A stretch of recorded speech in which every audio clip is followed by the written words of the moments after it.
Welcome to Community Spotlight, part of the EBPL Podcast Network. I'm your host, Melissa Hozik. The library is known as the community's living room, and this series hopes to spotlight local organizations and how you can become involved in all that they do. Today I am joined by Karen Scott, the president of the New Beginnings Animal Rescue. Welcome, Karen.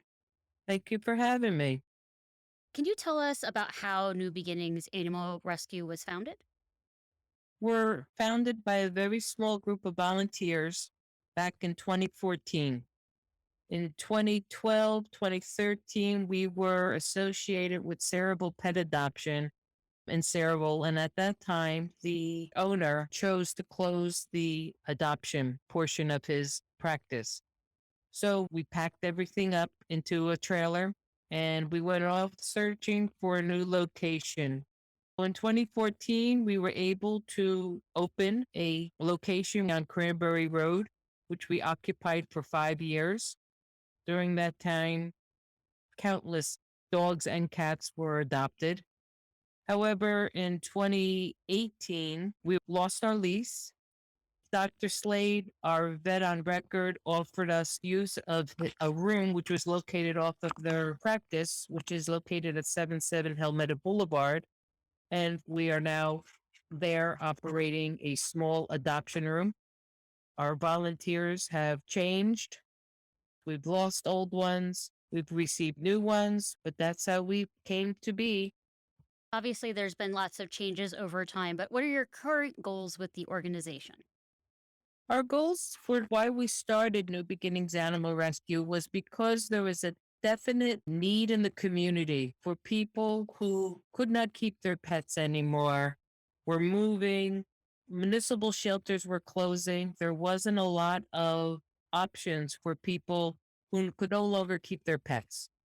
Our main goal is to help homeowners rehome their pets when they can no longer keep them and to pull from other municipal shelters when possible. There is a huge void with what people can do with their animals, also with strays, cats, and dogs too. However, in our current situation, we no longer handle dogs. Maybe that changes in the future, but we don't have the facilities to house dogs at this time. Are there volunteering opportunities, and what are the ways that we can support New Beginnings Animal Rescue? There are multiple volunteering opportunities that we are in need of.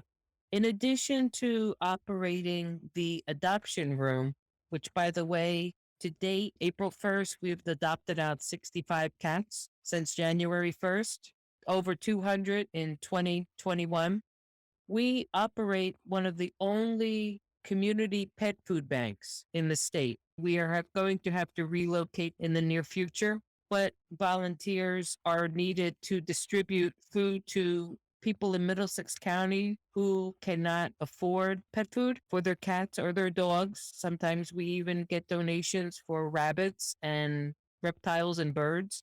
So we need people that will both distribute food at the pet food bank, as well as we're always in need of donations. But staying with the volunteer aspect, the adoption room, we have shifts 7 days a week. Animals don't take breaks. So we have shifts in the morning for cleaning and feeding of the animals. During the midday, we have people that come in to play with the animals. And then again in the evening, we feed and we clean. Anybody that's 18 years or older is more than welcome to come and volunteer. We have an application for volunteers that they have to fill out.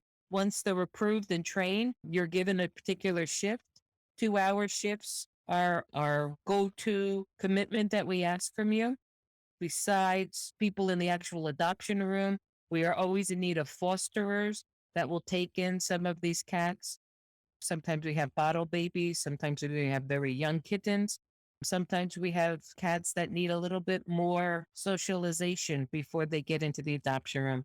People have to realize that when you're giving up a cat that you've had for 15 years and they're very comfortable in their home, you take them now and you put them in this very small area with other cats. It's very stressful for them. So we do our best to make them as comfortable and as happy as possible. I know you talked about the food bank. We actually do have a donation bin here in the library. So if you have food and you want to make sure you can help cats and dogs, and you said rabbits and other animals, we can help support that way as well. So the next time you stop by the library, consider bringing something. Where can people find out more about the volunteer application, any events you're having? Where can they find all the information? We have a website, which is NBAR, which stands for New Beginnings Animal Rescue. So NBARNJ.org. We're on Facebook and Instagram, NBARNJ. And that's all of our social media.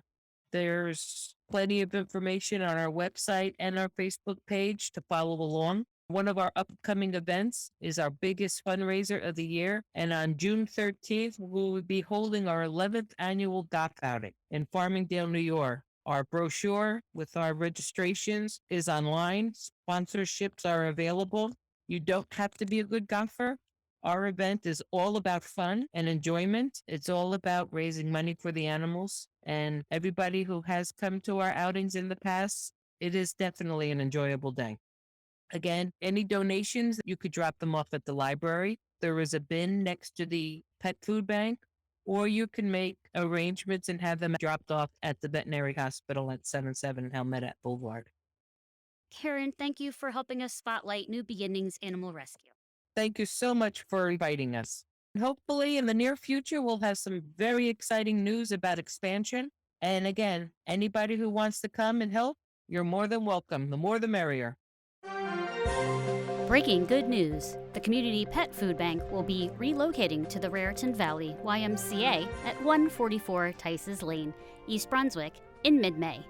Check out the New Beginnings website and Facebook page for the opening date.